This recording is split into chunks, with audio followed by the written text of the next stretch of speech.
Hey everyone, my name is B. Trofort Wilson, and here's another photo shoot breakdown.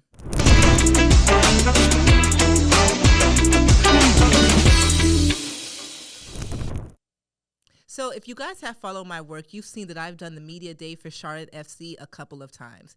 But this go round, they told me that they wanted me to do a creative set. So I'm going to show you guys exactly how we came up with this concept and how we executed it.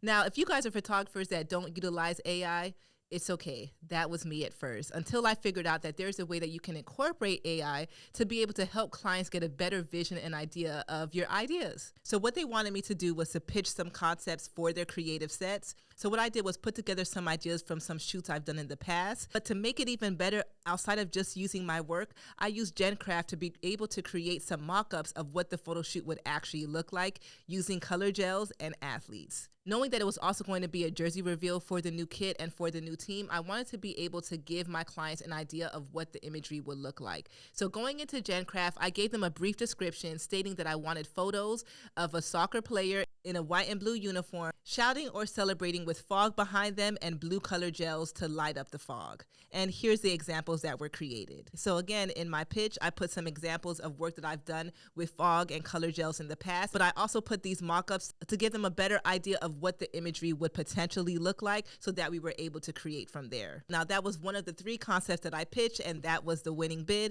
So from there, we moved on to actually building the set. We weren't going to be shooting in a studio, so a set had to be created for this. Along with photos, they also wanted to do videos of the athletes, so we also had to make sure the set was able to have video lights as well as strobe photography lights, but also a place where we could air out all the fog that was going to happen in that room. Now, for the actual set, there were 6 fog machines. Now, a lot of people ask me about how we accomplished this shoot, so let me actually go into detail of what this setup actually looked like. For the fog machines, we did not have 1 fog machine. We did not have 2 fog machines. We had 6 fog machines. You hear that right. We had 6 fog machines. We had 6 different fog machines because each one of them played a crucial role. We knew that we wanted the fog to have some depth within the images, so we had 2 of them behind the subject, 2 45 degrees to the right of the subject, and 2 45 degrees to the left of the subject. And for each angle, we had one at a high point and one at a low point, just because, one, athletes are tall, but you also want to be able to get, again, some nice depth happening from the top end and the bottom end of the subject, so that will be able to fill out and create some nice mood. As you guys can see, there's so many pockets of depth that you guys can see within these images because we had so many different fog machines that were on a remote control and they were all fired at the same time. Now for the lighting. As I stated before, for this set, it was going to be used for both video and photo. So we had to be able to figure out what this lighting setup was going to look like, but also how to make the lighting of the photos look as similar with the videos. A lot of people ask, well, why didn't you just use the video lights? If you guys know me and know my work, I love using strobes because of the contrast and the clarity. And again, knowing how these images were going to be used, I want to be able to have strobe lights to be able to fight and overpower the fog if we needed to. So a little breakdown of my equipment before I get into my lighting diagram. I use the Canon R5 with the 70 to 200 millimeter lens. I use my Tether Tools cord tether to capture one to actually tether during this photo shoot. And for my lighting, I used the Profoto D1s and some Profoto B10s. So for my key light, I had a beauty dish with a diffuser on it, aimed to the right of the subject. Right below the C-stand, I had a small octabank just to be able to fill in where the subjects were sitting down, or just to be able to fill in their legs as well. Behind me, I had a 7-foot parabolic umbrella just to be a secondary fill to be able to fill in the full image of the subject.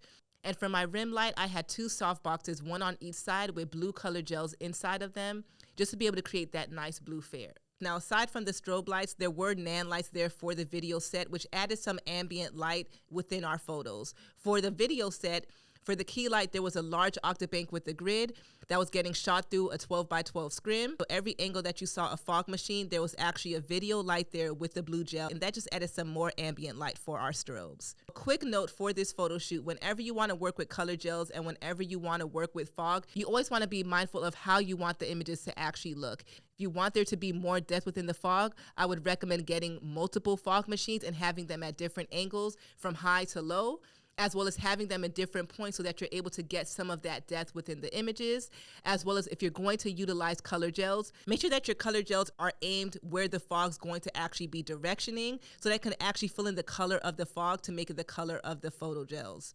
So you always want to play around with the output power of your strobes. So I hope that this photo shoot breakdown was helpful. Let me know if you have any questions in the comments and be on the lookout for the next video.